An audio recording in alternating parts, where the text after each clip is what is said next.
"You will be begging to come back." He said it right in the middle of the quarterly review, loud enough that the whole room went quiet.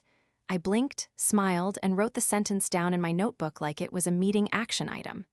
It felt like a punch, but I kept my hands steady and my voice calm. I remember thinking, I did everything right. So how had I just been humiliated for doing my job? My name is Ella. I was a senior project engineer at Summit Line Construction, a mid-sized firm with about 120 people. I had been running the technical side of a $9.5 million parking structure for Harbor South Development for the last 9 months. My job was concrete strength, load calculations, permit applications, subcontractor coordination, and the sort of details that keep a structure from developing cracks after the first winter. I loved the work, and I was good at it. My team trusted me. The project mattered. It was on a tight municipal timeline, and clients were watching every milestone payment. Marcus was my direct manager, charming when it suited him and ruthless under pressure. He cared about 3 things: hitting milestones, looking decisive, and collecting praise. I had warned him more than once about an obvious risk tied to a $12,000 promotion raise he wanted to hand out to a junior supervisor named Liam. Liam was sharp and energetic, but he did not have the required confined space training or the formal site supervisor credential the city asks for when you are running people around temporary shoring. I wrote an email on March 3rd explaining the gap. I followed it up with meeting notes on March 10th. I put the risk in the project risk register and updated the shared build tracking dashboard with a mitigation plan that included a 90-day training schedule and a permit contingency. I also told him directly in a one-on-one, "Marcus, promoting someone without the credential is a constructible risk. If we sign off on work without the permit checks in place, the city inspector can stop the job." I told him it could cost us weeks and tens of thousands in liquidated damages. Marcus waved it off. He had his eyes on the next performance review season, and the promotion made his budget look efficient. He said, "Trust me, Ella, we need someone on the ground."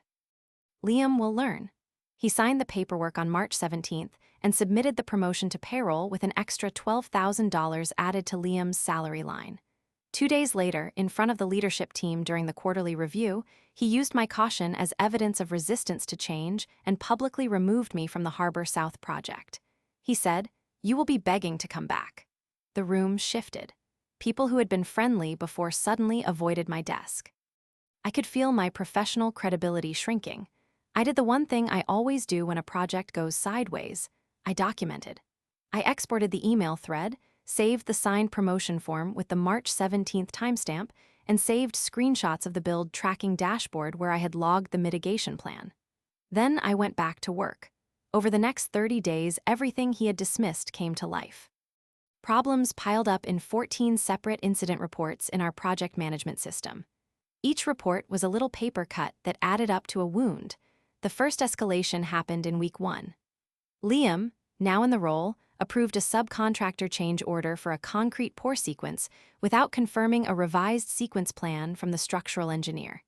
He used a 1-paragraph note Marcus gave him and signed the change order. The subcontractor poured in a sequence that later required rework. The client held back 10% of the progress payment on invoice 32 because the work did not match approved plans.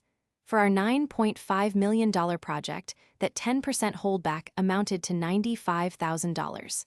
Suddenly, the accounting team was on the phone with my former counterparts asking why the plans were not followed. Marcus wrote a short internal memo that said I had failed to escalate and implied I created confusion by not offering support to the new supervisor. I smiled in the escalation meeting and said, "I will follow up." I walked out and saved the subcontractor invoice, the change order with Liam's signature, and the field note where the structural engineer had specifically requested a revised sequence. The second escalation hit in week 2. The city inspector came to perform a routine structural check and discovered that a temporary shoring permit had not been posted on site as required. That permit application, which I had started and logged on January 12th, had been updated by the site office on March 10th, but never completed because Marcus had allowed the shoring work to proceed before final documentation. The inspector issued a stop work directive for the shoring scope and recorded a 21-day schedule delay on the notice. The client threatened liquidated damages of $28,000 if the schedule missed the milestone window. Our safety officer filed a separate report. Marcus circulated an email to leadership which read like a defense brief. Field decision to continue was needed to maintain momentum, he wrote. He did not mention that I had put the permit in the queue and highlighted the red flag 2 months earlier. I took a breath, closed my laptop, and exported the permit application history showing the timestamps and the note I left about the missing signatures. The third escalation was the worst because it hit me where I could not easily prove that other people saw things unfold. A worker on a subcontractor crew had a near miss on a temporary opening because the safety walkthrough had not been performed that morning. Liam had signed the toolbox talk that was supposed to happen at 7 a.m., but the foreman who was on site said the talk was a short 5-minute huddle and nobody checked the barricade. The safety team filed a cluster of 14 incident reports across different trades, and Marcus sent a follow-up to the safety officer saying that the lapse was a training and leadership failure. He CC'd senior leadership, and in that email, his tone changed to professional alarm. That email got traction. Human Resources called me into a meeting to go over escalating performance concerns. I kept my voice steady, I smiled politely, and I said, "I will cooperate." I knew the record would show I had raised the issues and that I had done so weeks ago, but at that moment it did not feel like enough. My desk was moved to a corner office, and my project access was limited. I had to watch Marcus walk into meetings with the client and present status like he had engineered the solution. He was taking credit. There were smaller losses along the way. People I mentored started avoiding my calls because they were worried about being dragged into the dispute. A conference call with a key municipal inspector turned into a grilling session where I was not invited. My inbox turned cold with no new assignments. The worst was the internal memo that went to leadership with concerns about team dynamics, where Marcus wrote that my resistance to field changes was undermining morale. I sat on the living room couch at night and actually considered whether I had blown my career. When someone with Marcus's political skill frames a narrative well, it can look like truth, but I knew the timeline. I had saved the receipts and the metrics. I had been meticulous by trade. I had a performance metrics dashboard where I tracked defect rates, response times, and permit status. I ran weekly snapshots that showed the defect rate had crept up after Marcus approved the promotion and the permit checks were skipped. I had ticket history from the build tracking system that showed my March 3rd email and the March 10th meeting notes. I also had a folder of signed field notes and subcontractor receipts for materials purchased on those dates.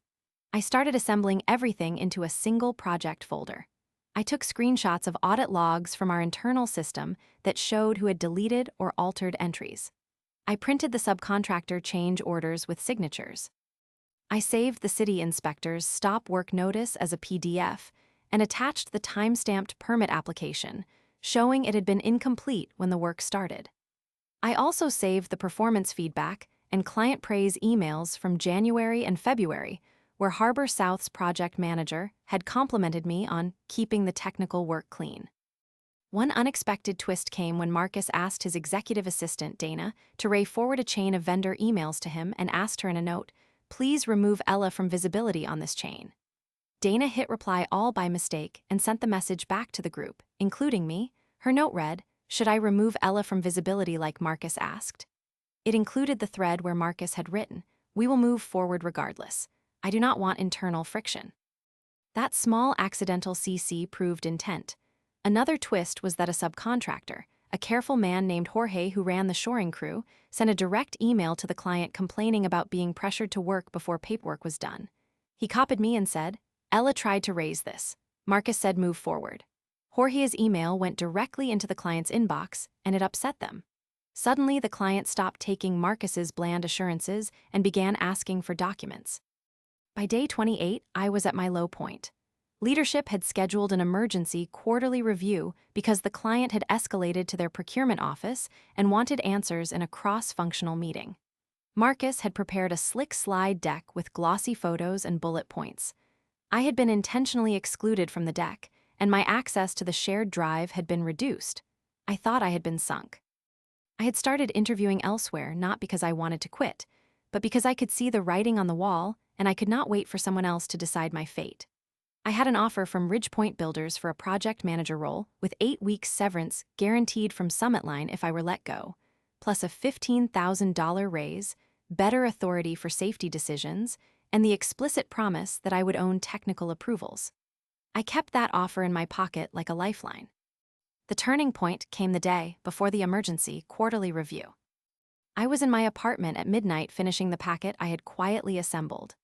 A 42-page binder with annotated emails, a timeline that started January 12th and ended April 26th, the permit application PDF, the subcontractor receipts totaling $34,200, the 14 incident reports exported from the build tracking system, and screenshot prints of the performance metrics dashboard with weekly snapshots. I also printed the accidental Dana message and Jorge's email to the client. I had one more thing, the build tracking audit log that showed the precise time Marcus had approved the change order and the exact time the site team had begun the pour. The log had a username attached. I breathed in, closed the binder, and felt oddly calm. At the emergency quarterly review, the conference room at the client's office was full. Harbor South leadership, our executive sponsor, 2 people from Human Resources, our chief executive officer's representative on a video call, Marcus in his usual confident posture, and me sitting quietly in the second row because they had not expected me to attend. The client opened the meeting with, "We need to understand who made these calls and why." Marcus started with his prepared deck and the same talking points about momentum and authority. He said, "We had to make field decisions to keep the schedule," and he looked around for nods. The client frowned. I raised my hand. I told him, "I kept a record." Then I stood and walked to the projector. No drama, no raised voice.